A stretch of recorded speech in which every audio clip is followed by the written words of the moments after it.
Wait, No, sing some metal. Can you death metal?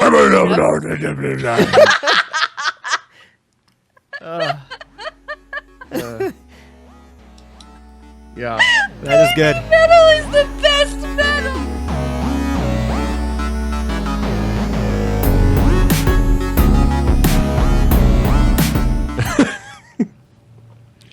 I drooled all over it.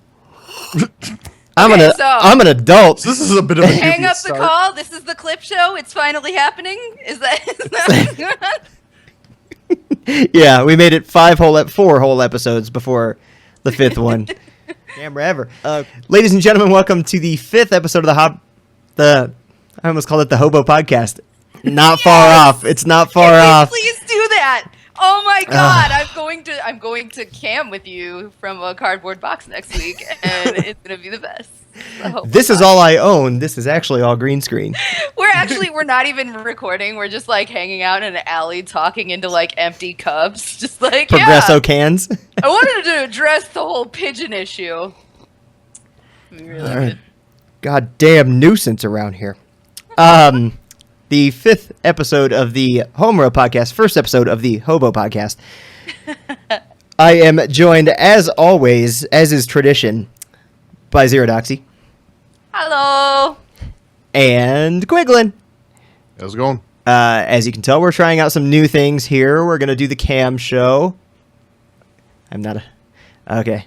My mind went to a weird place there, so we're just going to leave it and just move right past it. So anyway, this week was a very slow week. We're going to try and get through a couple of news things, but realistically, we're going to talk about games we want to play coming up, and we're going to chime in on our thoughts on permanence in games, which I'm looking forward to. So, first... We really chose like the best time ever to start a podcast. Yeah, like the slowest. Couldn't start in June. Couldn't start in the fall. Nope. Screw that. Let's not make it easy on ourselves. All right. Well, the first thing I wrote down was Destiny's House of Wolves did get revealed with what I thought was a kind of cool trailer. It showcased the Queen, and the Awoken basically took in this other race of the Fallen who's actually an enemy in the game, and they turn on the Queen. It's a really cool cinematic. Like, Bungie, I think, does probably some of the best storytelling via cinematic that I've ever seen. But for a game that really lost me after the first DLC, I was surprisingly interested. Doxy, I have a feeling you're not a huge Destiny person. No. Nah. Brian, this getting you back into it? So I think what I'm going to end up doing is I'll probably end up picking it up just to give it another go. It's one of those things where I've been as I listen to podcasts and I'm catching up and people are, still going like, well, yeah, I still play Destiny. And I'm like, I kind of dropped it after level 7. I think I'm going to try it again. I've kind of been getting that itch, and I did pay like $1 billion like to get the digital edition with the 2 DLC packs. Now, does House of Wolves fall in that second DLC pack? Is that how that works? Okay, so yeah, maybe it's time to dip my feet back in and get back into playing Destiny. I mean, maybe it won't be as boring this time.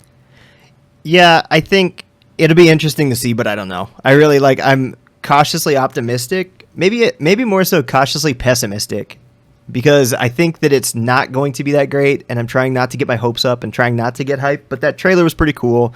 They're talking about adding there's no new raid, which I never did any of the raids. I never got 6 friends together. You can't matchmake, so that was like the dumbest design decision to me, that I couldn't jump in with strangers. I get the communication thing, but it just fell flat, like on its face for me. But there's talk that instead of a raid, they're going to do a wave-based horde mode, maybe. There's basically, Bungie hasn't said anything. They just said there's something replacing the raid. There is no raid. There's a few new strike missions, new multiplayer maps. But what Oh, sorry, go ahead. No. Just like they called it end game co-op content or something. I think it was they used some kind of strange terminology, I thought. Yeah, I think you're right on something about endgame content, and it's but there's no details. So a new cooperative endgame activity, like a picnic? Activity. What it seems to me like a strange word to use to describe something you're going to do in a game. Yeah, and especially, I think Bungie has a little bit of work to do to get players back into that game, because they still according to leaks from earlier in the year, are doing this Comet release, which is like a big expansion, like a true expansion pack. But that first goddamn DLC that they did, I don't know if you played it, Brian, but I got so pissed off by the end of it. Why is that? Because it was more of the same, like the definition of more of the same. And the two buddies I had in my fire team were like still excited about it, but to the point that they were like trying to convince me that I should be excited about it. But I'm playing it, and it basically all it did was throw more enemies at you, and you went to the same locations you've been to before. Right. There were like maybe 3 or 4 new rooms, but there was like no. I didn't see any design changes or like anything that was like, wow, this is worth $20 to somebody. Or in my case, I bought the pack that had like 2 packs for 15 extra bucks, I think it was. Or no, it was like $35. 30, yeah, it was like 30 some dollars, wasn't it? Yeah, so I got kind of pissed at myself, pissed at Bungie. Like I played it, and then I think I put it down and maybe went back to it once or twice when there was nothing really else out. And was super disappointed. So to me, like, this is a big time to win people back. Right. But I don't know if they're going to do it. Like, I remain hopeful because I still have faith in Bungie. They still delivered, 4 or 5 great Halo games that I really enjoyed. But I'm also like, please. I mean, do you think that Bungie just was still like, well, are they trying to pull the Assassin's Creed where like the first one's just kind of meh and the second one's going to be the one to play, except no one's going to buy it because everyone got burned on the first one? Well, it's funny because there's still a shitload of people like that play Destiny, and they play it for the raids. It's just like not up my alley, and it was a super popular game that sold extremely well. So there's no doubt. And there was that talk of it being like a 10-year thing. So it's Destiny 2's coming, but like in what capacity is kind of going to be interesting because I've heard people wondering if it could be like just large expansions, which I don't think Activision's down for. And I think like my gut tells me that there was something that went on behind the scenes that just gutted that game, like story-wise, and that somebody from Activision came in and was like, whoa, what the fuck is all this? You guys need to cool it. Just make it a shooter. Give us Halo under the Call of Duty banner, and we'll be good to go. Ugh. So, I don't know. It's kind of disgusting, like when you think about some of the AAA shenanigans that go on behind closed doors. Oh, it's ridiculous. Oh, yeah, no, I think you're wrong. AAA games are the best. So no corruption. They're totally legitimate, every single one of them. They're great people. But I do think Destiny 2 will be an interesting case. Same as if Ubisoft does Watch Dogs 2, which take some time off. Like, don't bring it out next year. But if they, spent 2-3 years on another Watch Dogs where they didn't just have like an angry white dude in a trench coat groaning into the my family. If they don't do that, they'll be okay. Honestly, even if they did, if they brought it out next year, the first thing they need to do is eliminate the main character because he was not likable. He was an empty shell of blah. Yeah. Ugh. Yeah. Never have that guy come back ever again. I only remember his name because I hated him so much. I don't even remember his name. Aiden Pierce. Oh. The vigilante. Yeah, you had to say Aiden Pierce. The vigilante. Yeah. He had the Batman voice. He had like the Bale Batman voice. Really. Oh yeah, bad. no, it was totally the Bale voice. And then he just like walked around town like this. Yeah. Well, it's sort of like Superman. The minute you do this, no one can see you. Yeah. You're stealth. And it's a dude in a trench coat with a hat pulled down over his eyes. Right. There are just flaws in that logic. But I guess I really shouldn't probably judge video games on logic in general. There's every day they're like fantastical worlds. Yeah. Yeah. Now, I know we're rehashing a game that's like a year old at this point, but man, I'll tell you, as from a person from the Chicagoland area, like it feels like Chicago. Like I know there are parts that obviously look like it, like the Sears Tower, Willis Tower, whatever I'm supposed to call it now. It's the Sears Tower. It's bullshit. Yeah, you don't change that after like 20 years. Anyway, go on. So the Sears Tower looks like the Sears Tower, but other than that, when you like go into the neighborhoods, like that is what a Chicago neighborhood feels like. And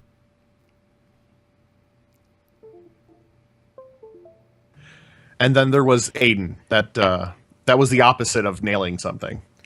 Hang on, I may have just unplugged my audio devices. Oh, What's that's happening? great, Joe. I think I got it. Okay. There might be a point where Brian doesn't say anything, but is talking like his mouth is moving. Right. And we're just going to chalk So that normal. up as my bad. So like normal. You're just like Brian's talking clip, clip, clip, clip. Got it. Basically, he was saying that the neighborhoods feel like a Chicago neighborhood, and they like totally nailed it. Nice. And as people from also the Midwest, Joe, like we both have probably spent substantial time in Chicago to be able to confirm. Yeah, there were times I was running around or driving around that city, and I was like, "Whoa, I've been here! Like that's pretty cool." Even though it's not like they don't have the official names and all that stuff, you know where you're at if you've been to the city a couple of times. Totally.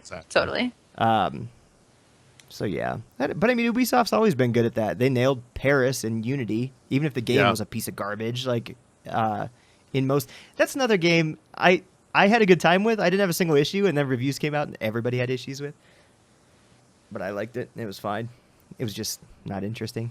Anyway. There were just some frame rate drops that killed that game. I like more so when people fall through the world, or like in Black Flag when the ship went into the sky. Those are more fun. But I think Ubisoft does a good job of like world building. Like they've done the Caribbean. They can do anything. So it'll be interesting. I wonder if they will indeed change cities. Who knows? So from Destiny to Watch Dogs. Yeah. We're good at staying on topic. Yeah, it's like a bad Pandora station. Oh, God, a hard cut. I have Mortal Kombat X on here, but do any of us care about it? God, no. Cool. God, I don't. Good. Jesus, God, I don't. It has gotten some great scores, though. Amazing. Okay. Really like, good. Like it's the best one in the franchise, and it's like a 9 out of 10, and I'm like, I still don't want to play. Yeah. Yeah. And I certainly don't want to spend $30 for 4 characters. Yeah, that's why I'm upset. Like all their ridiculous DLC and pricing is just not okay with me. Also, I might be a crotchety old woman, and just my heart belongs to Soul Calibur 2. Soul Calibur. When it comes to fighting games, like pretty much any fighting game ever, I'm just like, yeah, this isn't Soul Calibur. I don't care. Like, I don't care. Yeah. I'm sorry. I think I passed my prime. Like for me, Mortal Kombat was always like a couch co-op. Not co-op, clearly. Like a couch game, though. Like sit next to the person that I'm playing, beat the shit out of them, or they do the same to me. You have to be able to shit talk, right? Yeah. Like you have to be. Shoot, I remember playing MK3 like last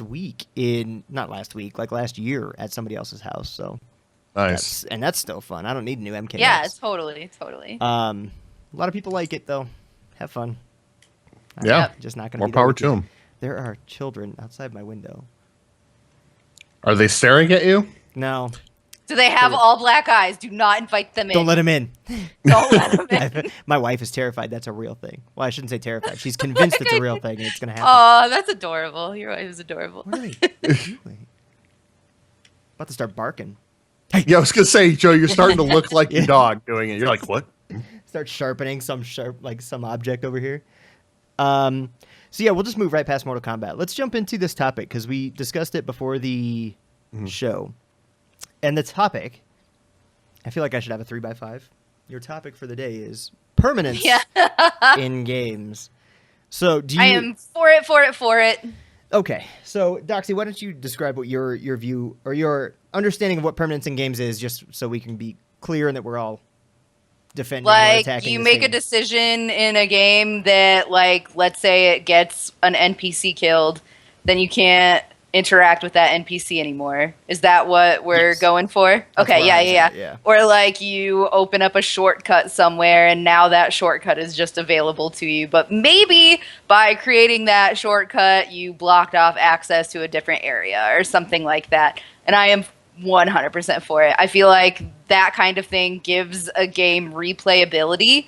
I feel like oh, Brody! You can see Brody! Hi, puppy! He's so angry. He's like, I'm gonna get those kids. Yeah, that's his looking window. That was really cute. But I think that really brings a whole lot to the table in terms of replayability and just interesting events that can occur. I was listening. I was just pointing at him. No, it's okay. I wanted to, like, in case you couldn't hear me, I didn't want to. I closed the blinds. I swear. Like, I tried to take action. And it's these kids running around. That's what it is. Damn it. Yeah, see, damn Get kids. off my lawn. I should go out there. Get off my lawn. Yeah, with your headphones on. Can you hear on. them?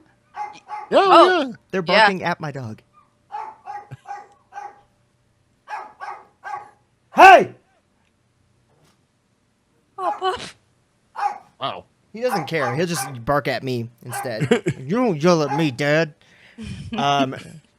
I completely agree.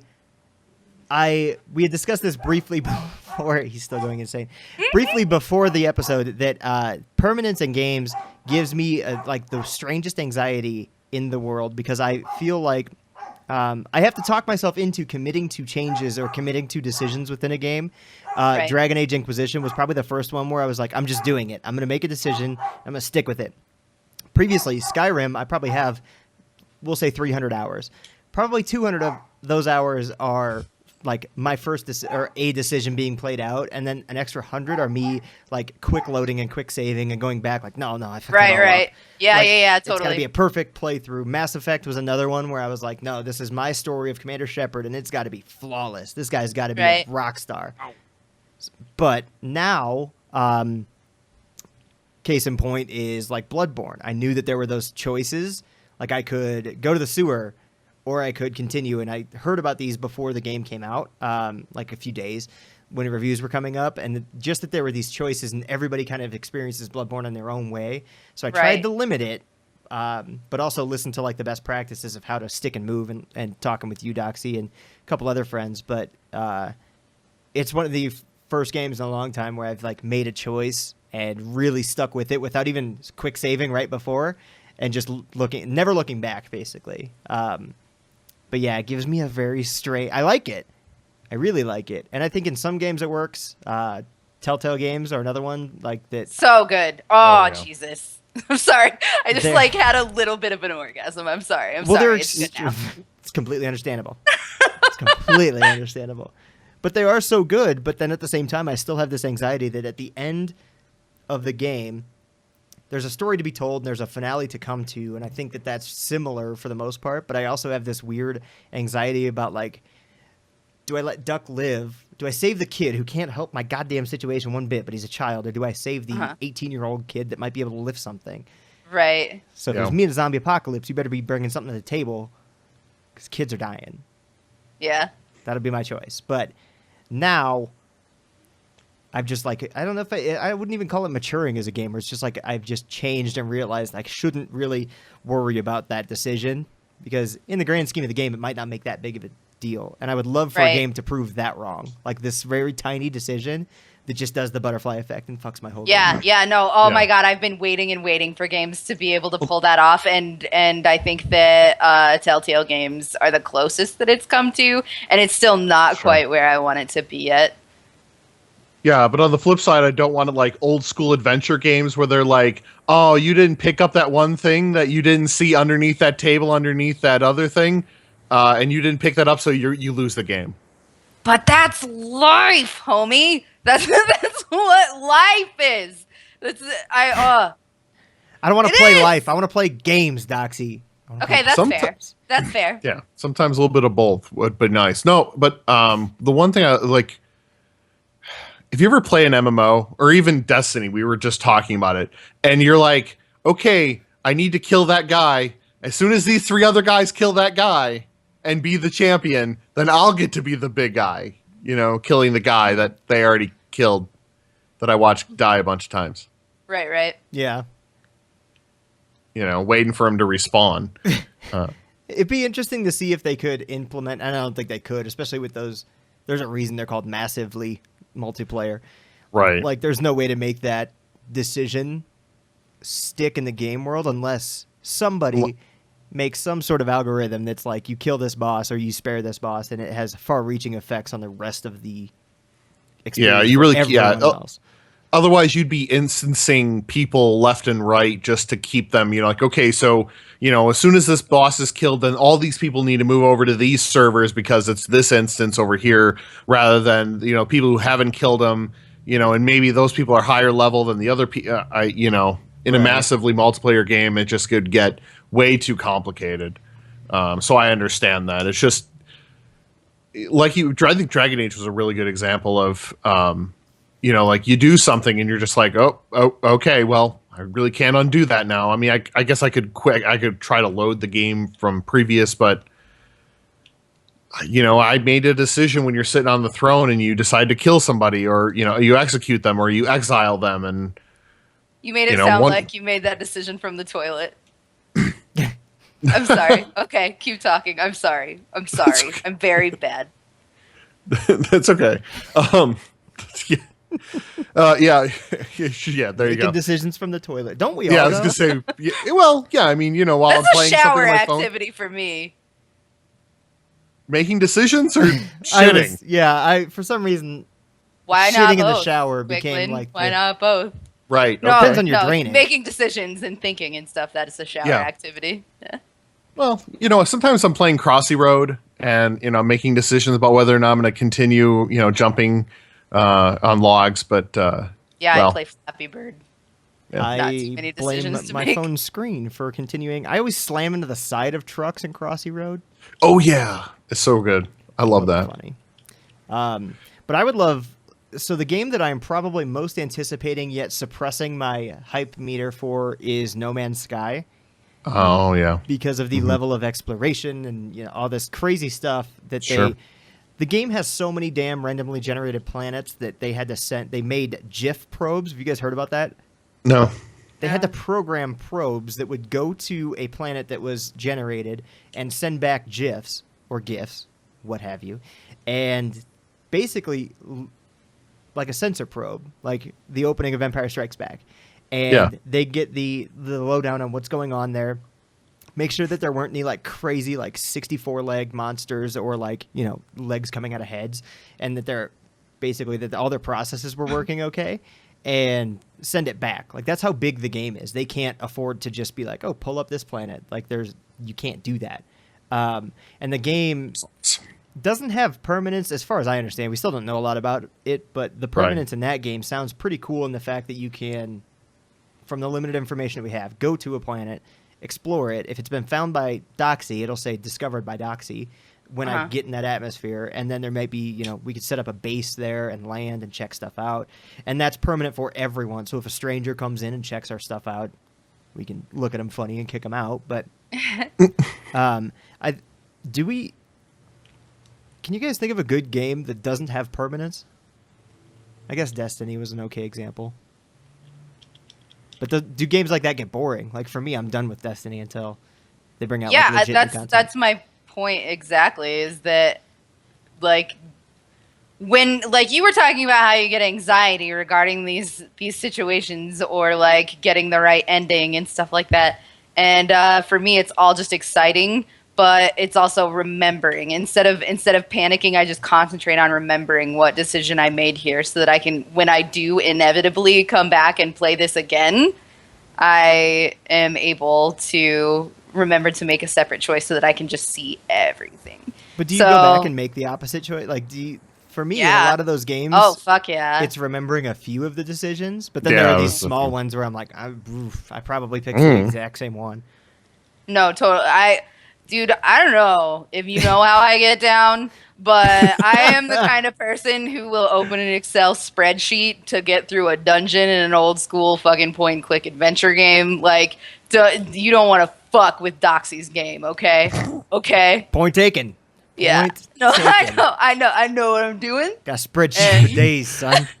First, she's the one who has a save file with, the first choice is 1, and then the second choice is 1.1. And then 1.1.1 and then 1.1.2. Yep. Yeah. Yep. That's Doxy style. Do you get into dating sims? Is that? I have never played one. Oh, okay. I have considered it. All right. I have considered it for my streams because people seem to really, really love that. But I haven't done one yet. No. All right. I could see you romancing some guys. I bet I'd be goddamn good at it, though. Like, I'm just saying. Yeah, I'm just saying, you break it down. Here are my 3 choices. Which one do I choose? Yeah, okay. Yeah, you can romance anybody if you're given just fucking a set of options that they want to hear or not hear. But yeah, I mean, I think permanence is honestly, I think it's probably the way of the future. Where God, I mean, it's really breaking down and having your own experience. So even though Joe is playing the same character as Doxy's playing, as I'm playing, we're playing them differently just because we're making different decisions, even though essentially it's the same character. Mm-hmm. And to me, that's what I love most about games is having an experience and then discussing it. I mean, I think back to when we were doing our book club, Joe, and just having discussions about how each of us played Wolf Among Us and making the choices in each of those episodes. I think back on that as just some of my favorite times of just talking about games. That was pretty interesting. I remember ripping arms off. Yeah. Ripping arms off. Good times. So I was just sitting here thinking of what games could use permanence. And my example, of course, being the AAA guy that I am, what I'd really like to see, and I think that Treyarch has the capability to do it, would be to bring a permanence to a Call of Duty game and choice that's actually meaningful. Because imagine a shooter with a decent campaign that I won't go into the debate of a 6-hour campaign versus a 15-hour campaign in a Call of Duty game. Uh-huh. But I think it's some exciting territory to be able to make the wrong choice and let somebody get away that then becomes, oh my God, the Nemesis System. Yeah. God, Nemesis System. Doxy, did so you play good. Shadow of Mordor? No. I kinda. I Oh. started playing it, but people didn't really like watching the streams. I could see how that'd be a tough one to stream. Like that was a good one to. It's weird how a game makes you appreciate the system, like the underlying system and numbers that are at work, because you would I get what you mean now by Nemesis System, though. Now that you you kill somebody or die because of them. Yeah, you die because of them, and then you have to go back after them, but then they're more strong. My favorite was killing the same guy 3 times, and like he just had like metal plates. He had a bag over his head by the end of it because it was just meat, and there was like twine around him. I finally chopped his fucking head off, that piece of garbage. But it was legitimate. Like the best name for the system is the Nemesis System, because I was like, that son of a bitch is still around, and I'd look on the map and I'd go hunt just him. I did the exact same thing. I got one of them up to like level 13 just from failing to kill them so many times, and then finally got a lucky kill off on them, and it was like one of the best feelings. Pretty damn so good. That's a system. Especially when they taunt you and they're like, I'm just going to kill you again. And you're like, you son of a bitch, yeah, you will. Okay, fine. Let's fight. Yeah, totally. But I got off base because that just popped into my head. But it would be a neat system to be implemented into Call of Duty or any other game. I could see probably more games than not would benefit from a system like that. But I think permanence in Call of Duty, for instance, or any shooter, would be very interesting to see somebody be like, make a choice, let this guy live, and then he becomes a general of the faction, some splinter faction that's actually more dangerous than the enemy at the beginning of the game. And then all these new kind of emergent storylines start coming out just because you either did the right well, maybe there is no right choice. That's another thing with permanence. If you just have shitty choices, it's like, well, one person dies in front of a bunch of people, or a hostage dies, or 10,000 people in another city die, and now a lot of times in games you don't get to deal with the real consequences of that. It's just more of like, okay, now go get the bad guy. Yeah. Right. So could be interesting. I was just thinking, what if, like Battlefield Hardline, if the next one had the Nemesis System and you were like trying to go undercover into like a, like a drug or a mafia type situation, and you're trying to like take over, guys in the tree to get up to the big boss to take him down and collect evidence by turning people into CIs and having them help you solve cases. That would be incredible, if you ask me. The campaign is something that, like, Battlefield Hardline's a great example because the campaign didn't snag me right away. It's cool. There's parts I like, but I haven't touched the campaign since first couple days of it. Thinking about a Nemesis system makes me really, really yearn for, and I don't know if this is like crazy insensitive or what, but police versus gang members style game I think would be great with the Nemesis system. Yeah, and I think that like we're kind of talking about the same idea. If Hardline could get it right, if Battlefield could get it right, or if there may be another series out there that I'm just not thinking of, but I can think of like APB was one. I know that had a lot of potential, and then shit the bed. But that could be amazing. Another good one would be like bringing back the Godfather license. Yeah, or Mafia. Awesome. Mafia yeah. 2. Mafia 2. Mafia 3. That's a good one. But there's some really like ripe. It's crazy to think how many games there are and how many ideas haven't been done. Yeah. Right. Yeah. Totally. But permanence in games. Wild West MMO. That would be fun. Okay. A friend of mine brought that up, and I have to give him the credit. But I like he said it, and I'm like, "You're a fucking genius! Like, why hasn't that happened?" That would be legit too, because you could. Speaking of like implementing some sort of Nemesis system, it's easy to put in some sort of wanted system and throw an NPC in there randomly. Oh god, we should probably start making games. I'll start learning. I'll be right back. Yeah. We'll just wait. Quiglin, how's it going? Yeah, it's all good. Right, guys. Good. Can't wait till Joe comes back with the game so we can make millions. Having a bit of a crisis. Should right? Quiglin? No. I moved my keyboard and my audio devices became unplugged again. So Brian, what did you say? I was just saying that, as soon as Joe gets back with his game, we'll it should be 5-10 minutes, we'll make millions. I'm for it. Yeah, personally. Then we'll just podcast all day long. We'll just stream. Yeah, we'll just have a stream and it'll just be a room. We'll just come in and leave when we want. Totally. We could do HomeRow Live. I will fly to you and fucking do a fucking podcast every week. I wouldn't be against it. So anything else on permanence in games or any other examples? Just game devs, if you're listening, do it all the time. Yeah. The more choices, the better. The more you can make NPCs react to it, the better. Do it all the time. Yeah. She got real. She addressed the camera directly. I'm begging you, I'm please. watching you.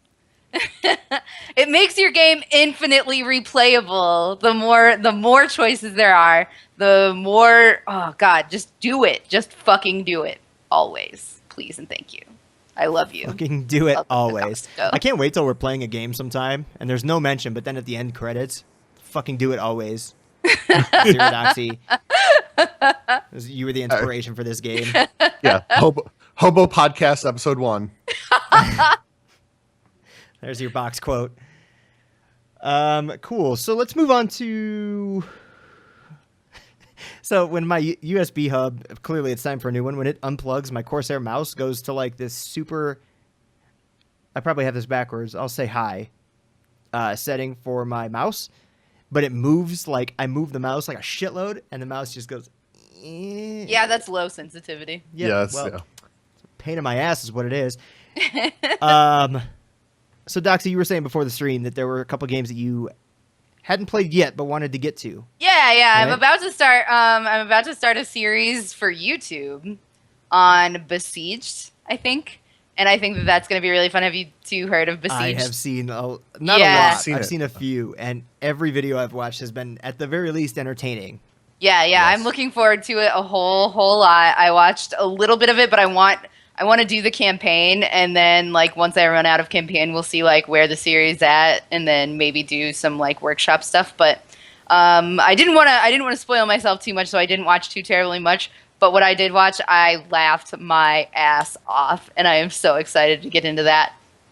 And a game that I'm really, really excited about that I got a code for but haven't been able to play yet is Killing Floor 2. Oh my god, that looks insane. Yeah, I launched it and tried to play, but there was literally 0 people to play with, and like all of my friends are too famous for me. No. So they were like all busy and stuff, and I couldn't get them to play with me. Live on early access yet, or is that still early access? I don't think so. I think that you have to get a special key for it. Ooh. I might try and get a key then, because I do want to. Do it, dude, and we will play, and it will be amazing. I want to do it so bad. Yeah, that game, I wasn't like super interested, or I guess I didn't know what it was, and then I saw a screenshot for it. I was like, what is that? Did you never play Killing Floor 1? I did not. Nope. I did not. So I should, or just jump in on Killing Floor 2? No, you gotta play Killing Floor 1. You are heartbroken right now. Yeah, seriously, like right now you're just like, I feel like I hurt you. Like, Well, no, like- you're hurting yourself, and that hurts me. I just don't want you to have to go through life not knowing Killing Floor. is that on Steam?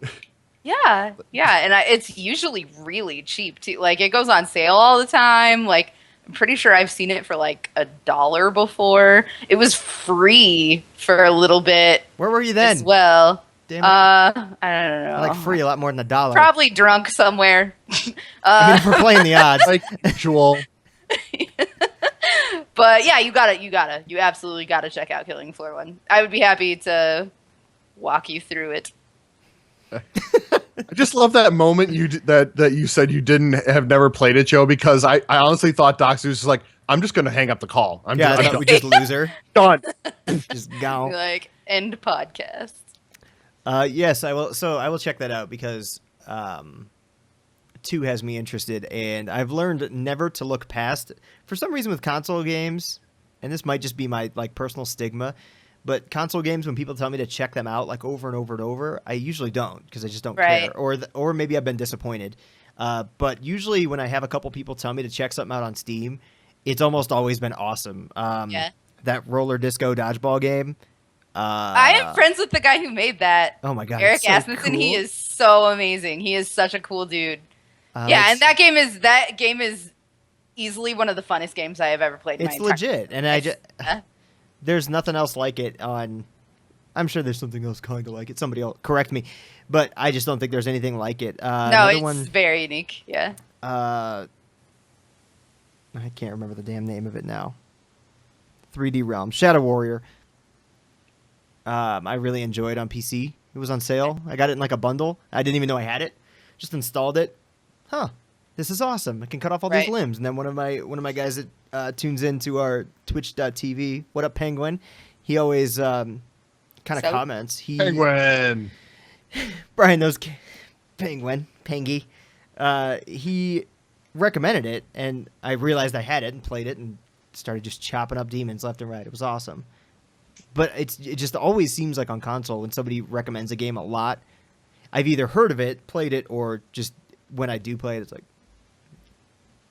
yeah, like whatever. It's fine. Have you ever done Super Amazing Wagon Adventure? No. Oh my god, that game is crazy fun too. It's a little indie. It's super cheap also, and the guy who made it, Sparse Vector, is really fucking cool. And he's okay. I have another game that I can talk about now. Whoa, here we go. Sorry, Right. I'm really excited. He made his second game ever, and it's called like Go Plague Monkey Go or something like that. I feel terrible that I don't remember the name of it, but you're an infected monkey and you have to go and like infect the masses, and it is so hilarious and so fun and so hectic. And it's not out yet, but I got to see a little bit of it at PAX, and I am really awesome. looking forward to it. But Super Amazing Wagon Adventure is like a parody of Oregon Trail. Sure. And it's really, really fucking good. Me and Mike Hillary got drunk and played it a bunch. Nice. Super fun. Yeah. So I can imagine. Yeah, it's super fun. Yeah. Awesome. What up, Mike? How's it going? Have you ever played Dino D-Day? Mm-mm. I know of it, but I haven't played it, no. It was like $1 on Steam this week, and I'm like, I don't understand, why would there be, I don't, like, you're like D-Day, that's like World War II and dinosaurs, like that doesn't mix. But no, they literally have dinosaurs with guns on them, and you run around shooting Nazis and eating them. Yeah. Sounds legit. Yeah. And I'm like, it's $1. I'll pick it up.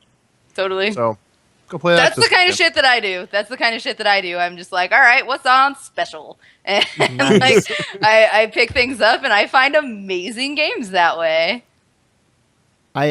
So I keep thinking of other games that I want to get into, but alas, May 19th is way closer than I think it is. Yep. It is looming It is. So ever exciting. closer. The Witcher. Anything else you're looking forward to, Doxy? God, so many things. All of them. Yeah, pretty much. Like, I can't think of anything offhand, but yeah. Like, there's a lot of really good indie games that are in early access that I play all the time, and I always feel terrible when I forget to mention them. But here I am forgetting to mention them, so I'm sorry. Suck on that. Suck on that. She's sorry, comma. Suck on that. No, I love my indies, and they know it. They know it. Nice. Brian, you been playing anything? So I've been continuing my adventure in Dark Souls 2. I actually beat the first boss. That only took 10 or 12, 15 times. I thought you were going to say hours, and I was like, oh, honey. No. But there was a good solid hour of being frustrated, and Definitely. especially when there was one time where I was like, I got so excited. I saw the bar go down to like 1 hit left, and then I'm totally gonna do it. And then I decided And then you got gonna, greedy. Yeah, I got greedy. That's exactly what Yeah. happened. I got greedy, and then I got stepped on. But then I went and did it the next time after that. But it just the design for that guy, the last giant, that was just, it was so great. Like just each individual limb and how he was built and created looked amazing. The fact that he pulls his arm off and then hits you and then beats you to death with it. It's Strangely fucking metal. feels, yeah, it was Pretty metal. I was like, okay, I deserve that, but I'm going back. Yeah. So now that I've done that, I'm gonna continue in my adventure and go after. I guess the next one's called the Pursuer. I have not run into him yet, but going to Don't do the Pursuer yet. Don't do the Well, I have to. No. First, I have to level up and use up all my souls because I have a lot of souls right now. And you were talking about that anxiety you have, Joe. I have anxiety if I ever get like a large collection of souls. Every quarter, I'm like, okay. There's nothing there. All right, Just rolling out through corners. Yeah. Seriously, like I take 2 steps. I like look around. Like, okay, no one's coming after me. Okay. What's right, the there's biggest somebody on the ground. bloodstain you've lost? Yeah. How many? What? What's the biggest bloodstain that you've lost so far? I think it's it's been only like 3,500. But Okay, in the that's beginning not of the so game, bad. yeah. But I just I'm like, why? Yeah, I know. When souls Thanks cost for- like 1,000, you're like, I could have so much more health right now. Like, I could have so much more health right now. But don't sweat 3,500. You'll be alright. All right. It's a coy way of saying I have like it's going to get worse. 16,000 right now, so I need to use them. Yeah, use those. Yeah. Yeah. I love Pretty soon our that's gonna Skype. be not shit too. By the way. Right. But considering I'm still level 14, Yeah. 16,000's a lot to me. Totally. And I just got Bloodborne from GameFly, so I'm going to put that in soon. Nice. And then I've been playing this stupid mobile game. It's called Final Fantasy Record Keeper. And I really like the concept of the game, which is, you get different characters from different games. And so normally Final Fantasy games have nothing to do with one another. Other than, they vaguely have something to do with a land that's falling apart and crystals and people who wear a lot of zippers on their jackets. Other than that, there's really nothing. There's nothing connecting to the worlds. In this, you get different characters from different games, and you put them in your party, and you go through and play, key, situations that happen in some of the different games to, I don't know, there's something about paintings and making them clear and all this other garbage. But basically, it's just what it ends up devolving into is just this. It's not even good dungeon crawling. It's just this mediocre. I play a couple of monsters, and then I defeat them, and then I move on to the next thing. It's not even. There's nothing interesting about it. There's nothing fun about it. I'm probably just going to stop playing it soon. I just wanted to mention it as like a game that it had originally been very excited about because I love the concept, the idea of it, and then actually playing it, and you're like, oh, this game sucks. That's too bad. Yeah, I love dungeon crawlers. Yeah, and I think it's actually made by DNA, the company that Nintendo just bought. Oh, good. Oh my. Yeah, so that that bodes well. just so it's got that going for it. I was just trying to. There's nothing more frustrating than DNA. a good concept that just goes spoiled. Is executed super poorly. Yeah. Yeah. It's just me. It's just so like it's like the blandest cake you've ever eaten. You're like, I want to like this because it's cake, but it doesn't taste like anything. Yeah. Good analogy. Good work. I like That's that. super rough. Man, and I love cake too. Yeah. Now all I want to do is play a dungeon crawler and eat some cake. So that's all I've been playing. I was thinking of a game concept where a dungeon crawler where the end result is you get cake. It's like Portal, only dungeony. True. So let's see. I've been playing. What about you, Joe?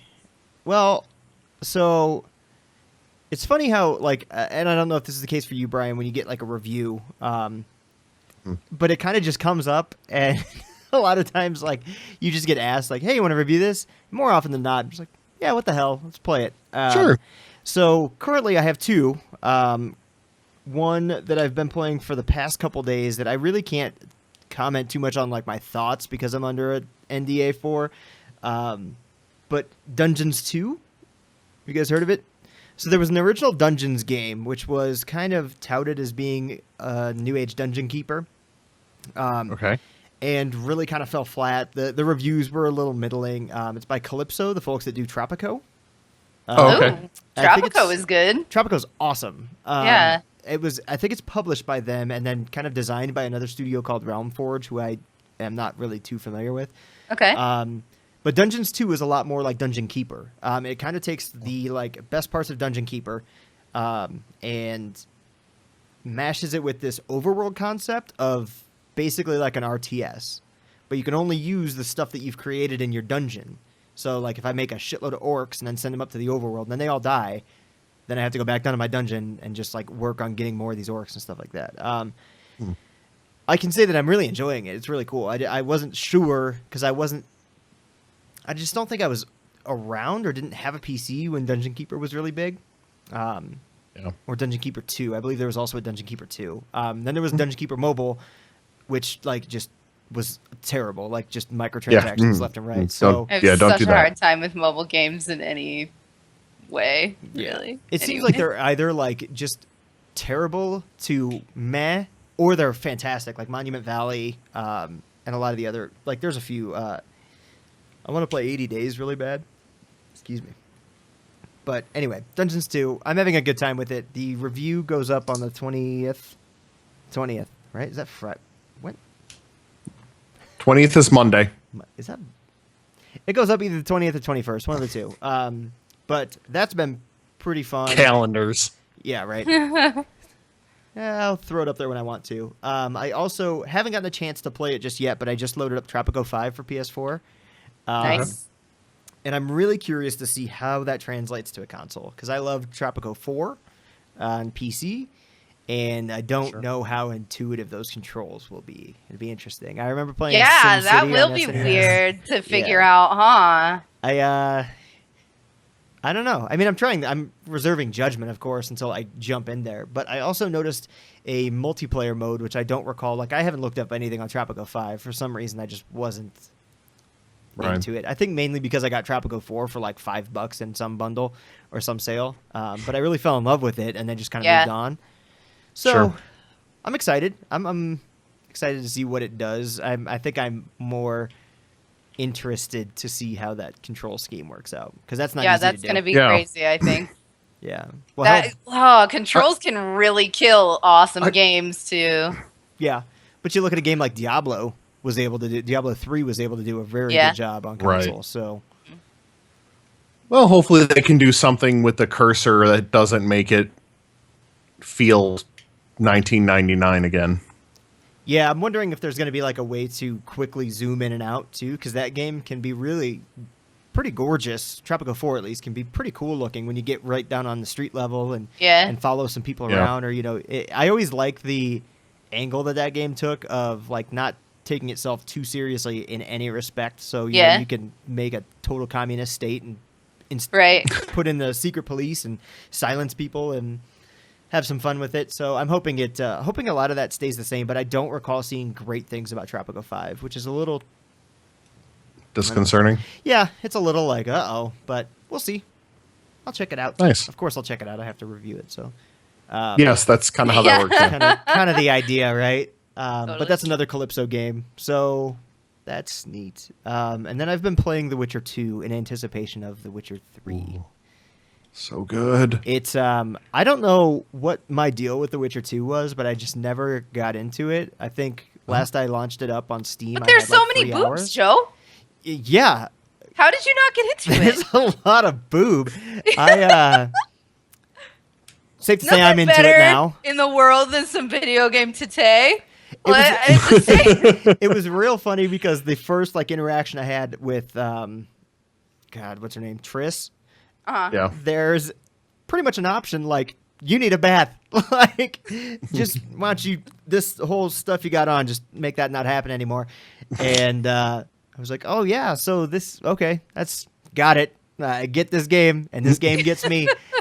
But I was really actually more interested in how my like skills that I developed within Bloodborne translated a little bit to The Witcher. I don't think it's as punishing or as robust of a combat system in terms of like dodge, riposte, all that crazy stuff. But I was really, really happy with it. For some reason, I think The Witcher and The Witcher 2 just have this place in my head of being like some undercooked concept. And then I get in there. The Witcher 1 certainly is why, I'm guessing. That might be what, maybe I tried to do that because it did the same thing with Dragon Age. I tried to play the first Dragon Age and it was just like really strange to me and off-putting. Like something about it set me like, it's just not for me.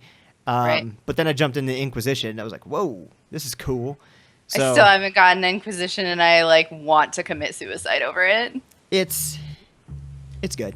It's really good. Yeah, it's good. I think just about everybody can agree that especially the first like chunk of hours in that game is awesome. And then I think for me I hit that point, but I think everybody kind of hits a point where they either finish it and they're like, cool, that was neat. All right, moving on. Or they never touched it again. Or they get to like me, I got to a point where I was like, I don't really see a point in going on. I'm kind of good with it. There's some other stuff I can play. I'll just move on. And I'll go back to it, but it's one of those ones where when there's some downtime I will.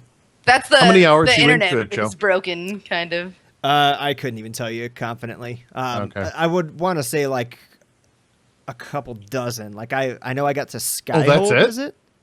Yeah, Skyhold. I know I've just like I've had a couple big interactions with old Weirdy Mick like Skin Face. Oh yeah, Corypheus. Yep, there you go. There was no way I was remembering that. But I haven't.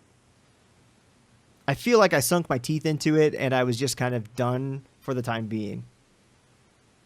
You know? It was a The weird problem feeling. is when you get to Skyhold is that it's so huge that it's daunting to have to run around it and collect all the quests and to do the things you need to do there. Well, and it It's takes like just so 30 hours daunting. to get to Skyhold. Yeah. And then it opens up even more, and I was almost kind of like, Oh, yeah. I don't know about all this. Yeah, it gets awesome though. No, I'm about 70 great hours in. Yeah? I'll go back to it. I will definitely keep going. What are you sad? What is that phase? This is the face that I make when I don't know what you're talking about in Dragon Age Inquisition. Well, you get your own Aw. castle, and it's awesome. I really, really, really want it. I'm Yeah, you so do. poor. I just want this game. It's actually, I would anticipate that going on sale, like some decent sales before too long. Yeah, I I'm hope. sure it'll be in the... there is... It's not on Steam. Oh, God, what am I... Origin? No, What it's are we in gonna- Origin.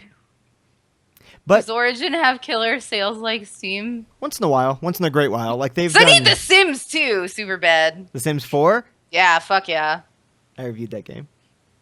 Oh, dude, I gotta get it. I gotta get it. That was I'll make you guys my roommates. It's so awesome. All right. It's so stupid, but when I remember being asked if I wanted to review it, and my first reaction was to laugh. My second reaction was to go, yes. Most definitely, I will play that game for a lot of hours. Okay. I thought you were laughing like, why would I ever want to? No, I had embarrassing amounts of time in The Sims and Sims 2, like to the point where I remember looking up how to insert your own music onto your radio. So you like went into the game files and put your own MP3s in. You could turn on the rock station. It would play like 3 Days Grace, which was probably big back then. Oh, you nerd. Yeah, I was pretty good at The Sims. So you guys know. I don't want to brag or anything, but Rosebud semicolon. They changed it. It's now Motherload, just so you know. LODE. Nice. But yeah, semicolon. God, it's funny you bring that up. Can't believe you remember that. Of course I do. Actually, I can also bring this up. I just picked up. I don't want any of my personal information all over this. I don't think there is, but I got this. Nice. Titanfall? Really had a lot of fun with that. Good old Tittyfall. I hit the thing. We've been over this already today. I hit the thing. Were you saying something about titties? Yeah, it's all right. Don't even worry about it. Don't even worry about it. Say it again. I said it's today. We already covered this in this podcast.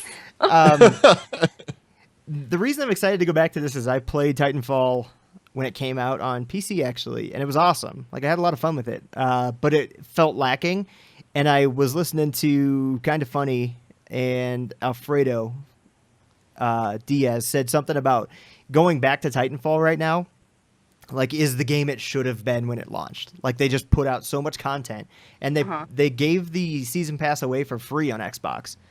Yep. Nice. And then this was a daily deal on BestBuy.com, and I think I got it for like $10 maybe. So now I've got Titanfall and all the content. So I'm gonna. I think it's all the content. Who knows? It's probably it's still a good chunk of content.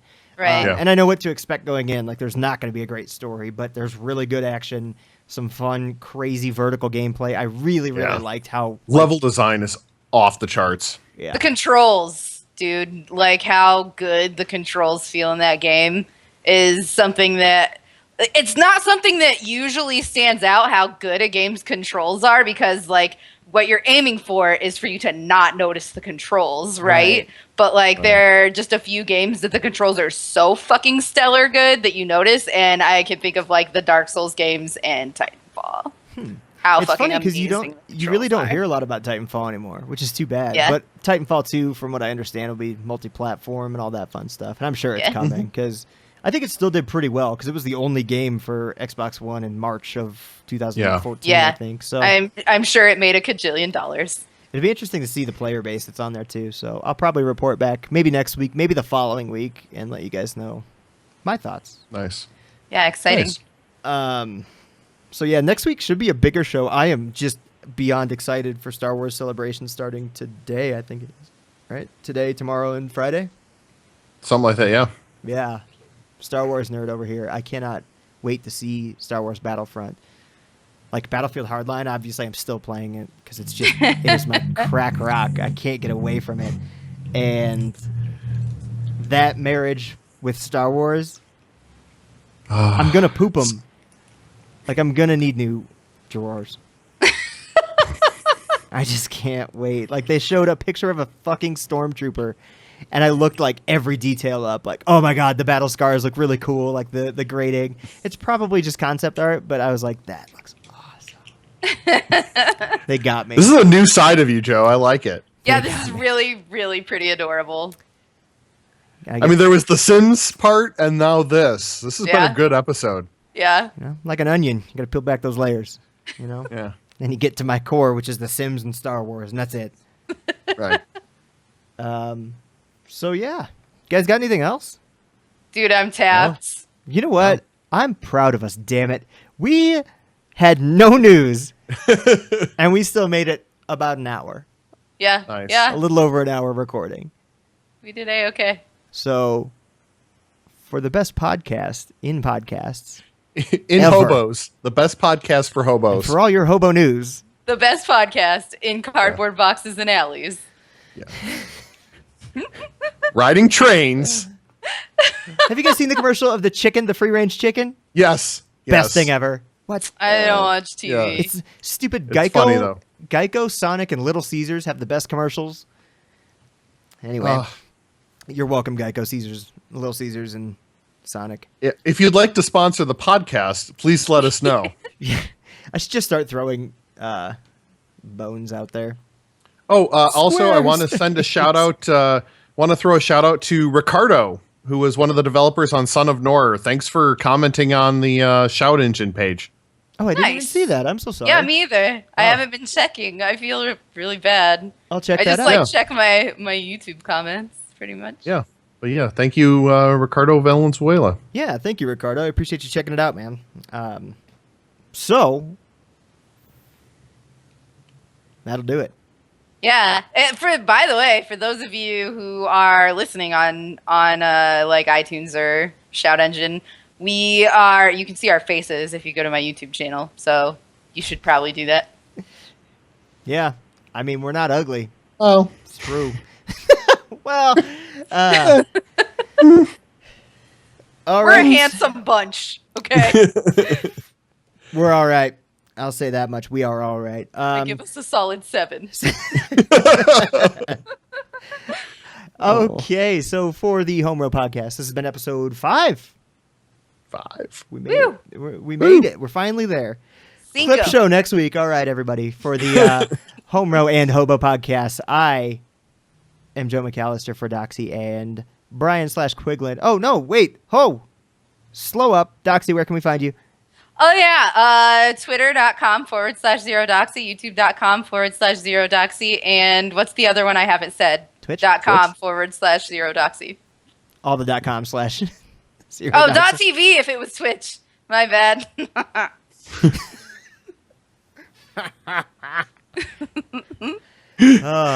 Brian, where you at? You remember Yeah. Boost Mobile? Where you at? Chirp, chirp. Go on. No. You can find me on Twitter as Quiglin. It's Quiglin.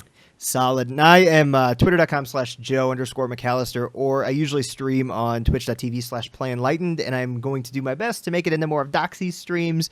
I've been working too late. If anybody who writes my schedule is on, we got to talk. But anyway, it's nice because I can catch some of Doxy's streams, so I'll hopefully be in there, and yeah, all that fun stuff. So once again, Yeah. for Doxy, for Brian, for the HomeRow/Hobo podcast, For Asgard. Okay, I'm done. I'm sorry. and my axe. Anyway, take care, everybody. Bye-bye. See ya.